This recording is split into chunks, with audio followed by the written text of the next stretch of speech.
Girbeagly!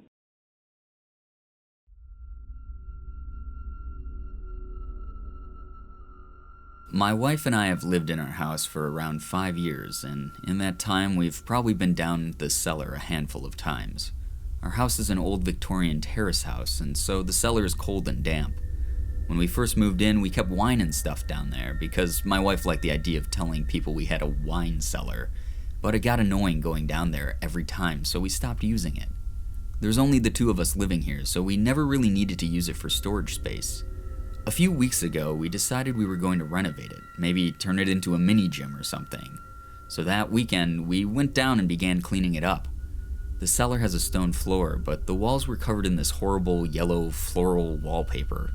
It looked old as hell, and I assumed it was put up decades ago. So we began to strip the wallpaper, and that's when we found the door. Covered up with wallpaper, the door was set into the wall. It was plain wood, and the door handle had been removed so that it was flat. We were pretty stumped at how we hadn't noticed this before, how it had blended in so well with the rest of the wall. But at this point, I was pretty excited that we'd found a secret door, so I largely overlooked its oddness. All the houses on our street have cellars, so I assumed it must have been an old doorway leading to next door's cellar. We decided that we'd go round to our neighbors tomorrow morning and tell them about the doorway, suggesting we brick it up or something. I didn't really feel comfortable about having this access point into our house.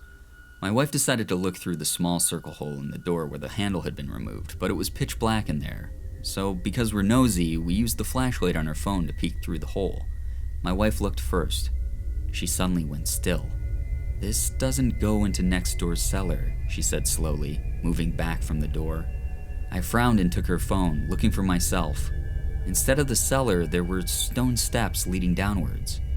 I couldn't see very far with the light from the phone, so I brought down my big flashlight and managed to get the door open. We looked down the stairs with the flashlight. They weren't very long, and at the end of the stairway was another door. This one looked really old, wooden panels kept together with metal columns. It even had one of those metal ring handles. It didn't make sense how this could be here. Even though it was going down, the beginning of the stairway would still cut into next door's cellar. We'd been in his cellar for drinks a few times, which had been done up into a games room with a bar and a pool table, and I had never noticed a big jut out from the wall that would cover a stairway, or that it was smaller than our cellar if there was a whole wall blocking it off. My wife thought we should probably talk with him before going down and left, but I was too curious about the whole thing, so I took the flashlight and went down. I tried the handle, and it was a bit stiff, but I was completely taken by surprise that it opened. I shone the flashlight inside. It was a concrete room, similar looking to our cellar, but smaller, and this was the only entrance or exit that I could see. I waved the flashlight around and nearly jumped out of my skin. There was a man standing at the back wall, facing the wall, his back to me. He was completely still, wearing a black suit and black-rimmed hat. The man was so still that I began to think he might be a mannequin, until he slowly lifted one foot. I stood transfixed, my flashlight trained on him. It was just bright enough to illuminate his body, but the rest of the room was in complete darkness. He held his foot still in the air before slowly moving it a step backwards. His movements were unnatural and jerky, like someone who didn't fully understand how to walk. He stayed like that for a moment, completely still, one foot placed back. Then he lifted his other foot in the same jerky movement. This time, when he stepped back, his foot slammed on the floor.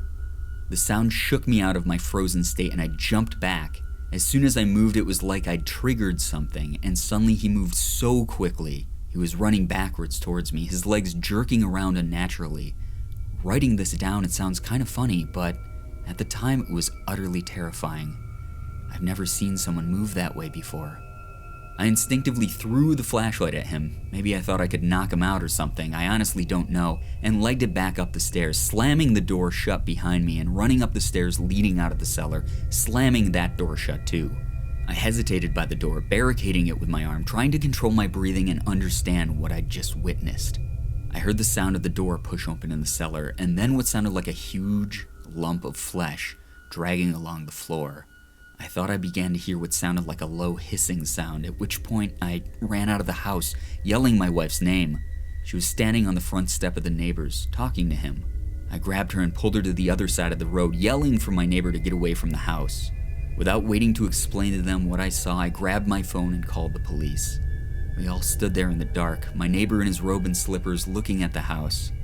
After a few moments, I saw the lights that we'd left on flicker through our kitchen window, and then they went out completely. All I remember was holding my wife's hand so tightly, looking up into our dark windows, and waiting for the police to arrive. They found no one in the house, but the cellar door was open, and so was our back door. They checked our garden, but found no one and no footprints or signs of someone being there. They brought a team over to check out the hidden room we found. My neighbor claimed no knowledge of the room and that he couldn't understand how the stairs and room could possibly exist, could fit in between our two cellars. The police couldn't explain it any more than we could. I didn't want to ever go back in there, so they showed us photos of the walls inside that room. The concrete was carved with symbols, and they found what looked like centuries-old dried blood. They had the symbols sent to our local university's history department, but no one knew what they meant. They sealed off the room, and we've never gone down into the cellar again. I think we made a huge mistake that day in opening that door, in going into that room. I think we set something free that day. Something that someone had locked up for a reason. And I don't think it's good.